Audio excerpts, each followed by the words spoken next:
Hello guys, so we are back with another video और इसमें हम डिस्कस करेंगे एक theory given by Judith Butler written as women as the subject of feminism. हम इस पूरी थ्योरी पूरे एसे को कवर करने का ट्राई करेंगे in just 7 easy points. So do subscribe before we start for more content and share it with your friends. So let us begin now.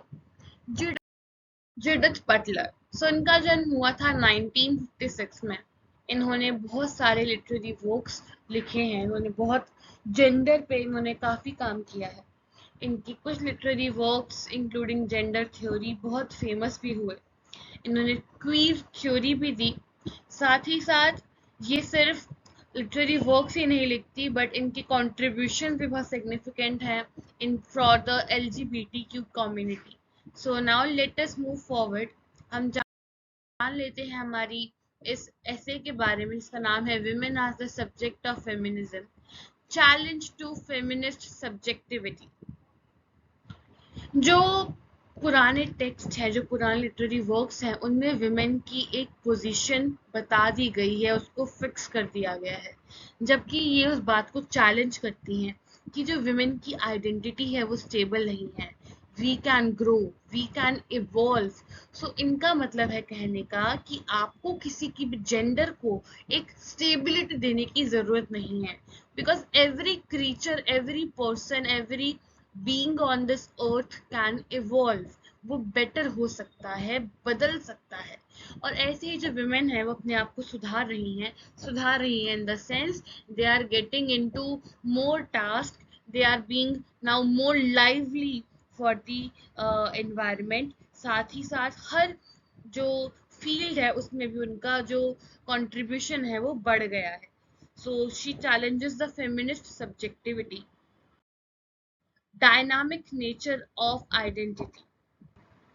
ये कहती है कि विमेन को एक ना स्टेबल सब्जेक्ट मान लिया गया है कि हमने लिख दिया कि विमेन ऐसी होती हैं, विमेन सिर्फ ऐसा लिख सकती हैं, इस बारे में लिख सकती हैं, पॉलिटिक्स में उनका इतना रोल हो सकता है। So she challenges the limitations, कि लिमिटेशंस क्यों लगाई गई हैं, व्हाई आर देयर लिमिट्स। इन लिमिट्स को हटाना चाहती हैं। ये कहती हैं कि मैं डिसअग्री करती हूँ इन क्राइटेरियाज के साथ और मैं चाहती हूँ कि वेमेन को as a diverse dynamic being देखा जाए, जो चेंज हो सकती है, बेटर हो सकती है, अपने तरीके से चीजों को बदल सकती है। Moving forward to the third point, it is discursive formation of subjects. ये माना जाता है कि जो भी कुछ लिखता है कोई, उसका उसकी जो आइडियाज हैं वो उसके अंदर से ही इवॉल्व होते हैं, खुद ही वो सोचता है। Similarly a women can do the same. एक वुमेन जो है वो अपने तरीके से चीज़ों को बदल सकती है, अपने तरीके से चीज़ों को फॉर्म कर सकती है, अपनी थ्योरीज दे सकती है, अपना कंट्रीब्यूशन दे सकती है।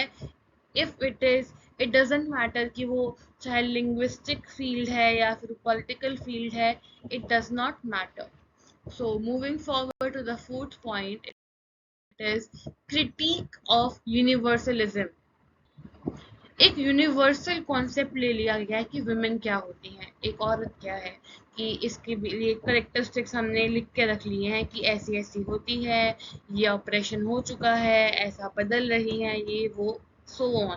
No, Judith Butler says no to this, कि विमेन को यूनिवर्सलाइज मत करो, कि आपको ऐसा मत सोचो कि आपको पता है कि एक वुमेन कैसे हो सकती है। विमेन आर डाइवर्स बीइंग्स, हर विमेन डिफरेंट है। Every women has the tendency to be different, to have a completely unique identity. तो इसीलिए चाहती हैं कि हर एक वुमेन को अक्रॉस द वर्ल्ड एक ही नज़र से ना देखा जाए, एक ही नज़र से, आई मीन टू से कि एक ही तरीके से उनको जज ना किया जाए कि इन सबके सेम फीचर्स होंगे, सेम करेक्टरिस्टिक्स होंगे, सेम थिंकिंग पैटर्न होगा। No, there is a diverse pattern that every woman follows according to their own thinking. Fifth is fragmentation within feminism. Feminism is not कि women को differently treat किया जाए. Feminism is सबको equally treat किया जाए। Feminism is demanding equality, not being treated better but being treated equally. तो ये कहती है कि फेमिनिज्म के अंदर भी हमें ये नहीं चाहिए कि हमें हर चीज़ में इक्वालिटी चाहिए, जिसमें हम डिजर्व करते हैं, जिसमें इक्वालिटी होनी चाहिए, एटलीस्ट उन सब जगहों पे, उन प्लेटफॉर्म्स पे we demand equality, we are feminist. तो ये कहती हैं कि फेमिनिज्म एक ऐसा कॉन्सेप्ट है जो जेंडर के साथ साथ इवॉल्व होता रहता है। फेमिनिज्म एक ऐसा कॉन्सेप्ट है जो हर वुमेन एक डिफरेंट नज़रिए से देखे, कि हर वुमेन को कुछ अलग चीज़ में इक्वालिटी चाहिए, अलग उसका थिंकिंग है। तो this is fragmentation within feminism, कि फेमिनिज्म भी हर वुमेन के लिए डिफरेंट होता है।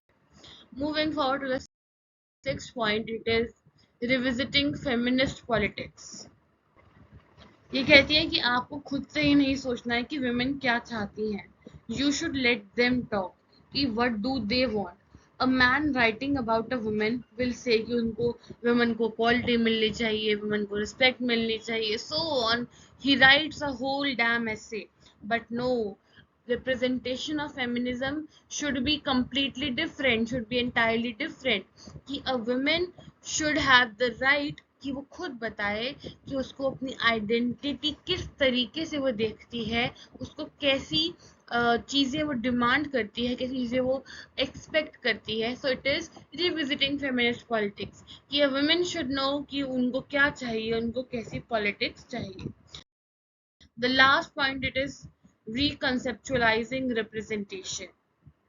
जो फेमिनिस्ट पॉलिटिक्स है ना, वो कुछ गिने चुने लोगों पे नहीं होनी चाहिए कि इन लोगों ने, इन वुमेन ने बोल दिया कि ऐसे ऐसे होता है तो ऐसे हो जाए। No, women as a whole, women throughout the world should agree कि फेमिनिस्ट पॉलिटिक्स क्या बोल रही हैं।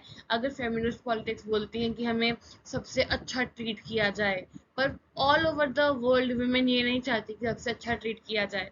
दे वांट कि उनकी आइडेंटिटी को स्टेबलाइज ना किया जाए, दे वांट कि उनको इक्वल एक चांस मिले। That is the feminism, that is the feminist politics. Thank you for watching. Do not forget to subscribe before you leave.